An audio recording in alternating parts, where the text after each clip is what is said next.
Sunday 7th of June 2015.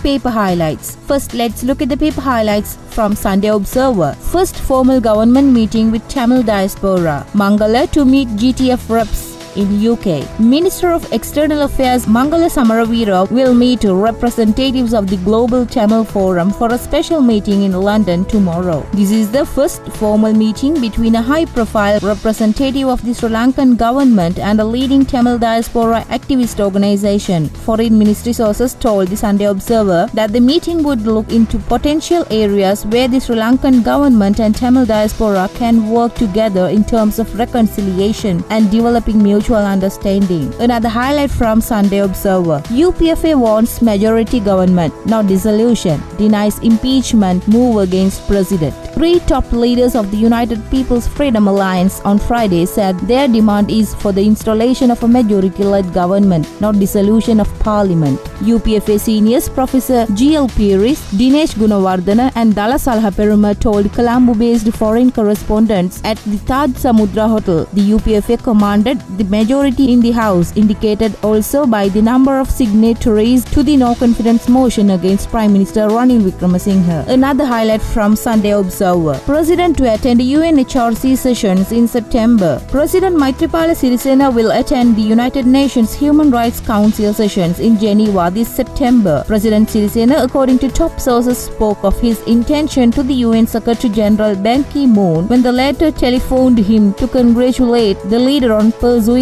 a democracy agenda. More highlights from Sunday Observer. Maggi noodles safe to eat. As controversy rages over Nestlé's popular Maggi noodles now banned in several states across India on alleged claims of containing high levels of lead and MSG, local health officials and scientists admit they are still gathering information on the local counterpart and any tests carried out would be released soon. More highlights from Sunday Observer. 2,224 applications processed during suspension. Double standard on dual citizenship. Over 2,000 applications for dual citizenship have been approved by the Immigration and Immigration Department during the period this service was suspended by the last government, the Sunday Observer learns. Most of the 2,224 applications approved by the department at the time with clearance from the Defence Ministry were received before the suspension came into effect in January 2011, a spokesperson said. Now let's see the paper highlights from Ceylon today. Another Bandaranaike in politics.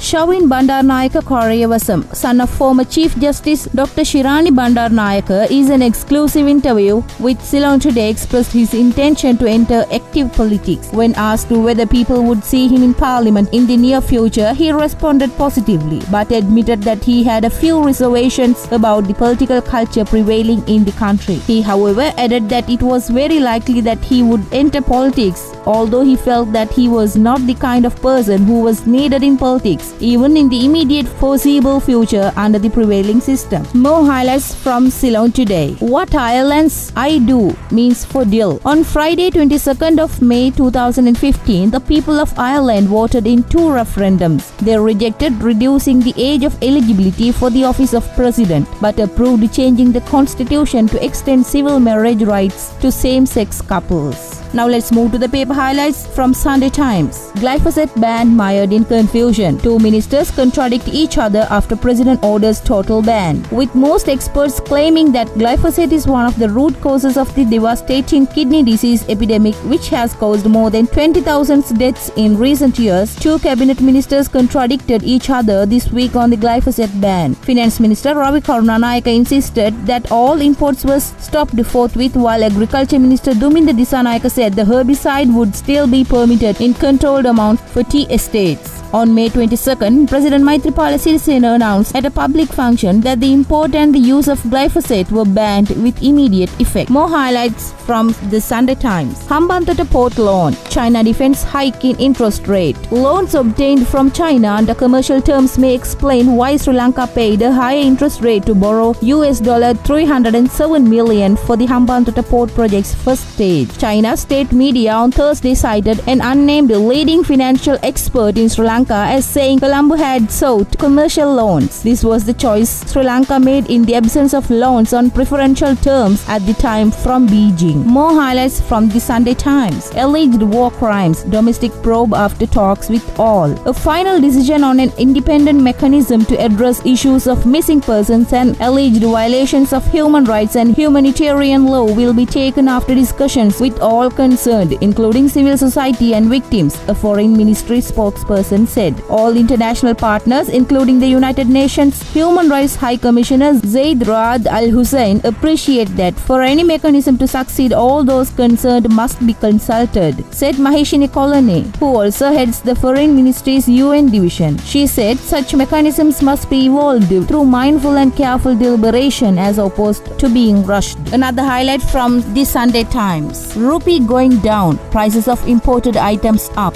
The depreciation of the rupee in relation to the US dollar will increase prices of imported consumer items. The large proportion of the cost increases in imports is likely to be directly added to the prices of the products, Ceylon Chamber of Commerce Import Section Chief Dinesh D. Silva told the Sunday Times. The rupee, which was falling against the dollar, recovered slightly this week following the bond issue by a state bank. The rupee value in relation to the dollar stood at rupees 135.74 on Friday. We brought you the paper highlights from today's newspapers, and we will bring you more tomorrow.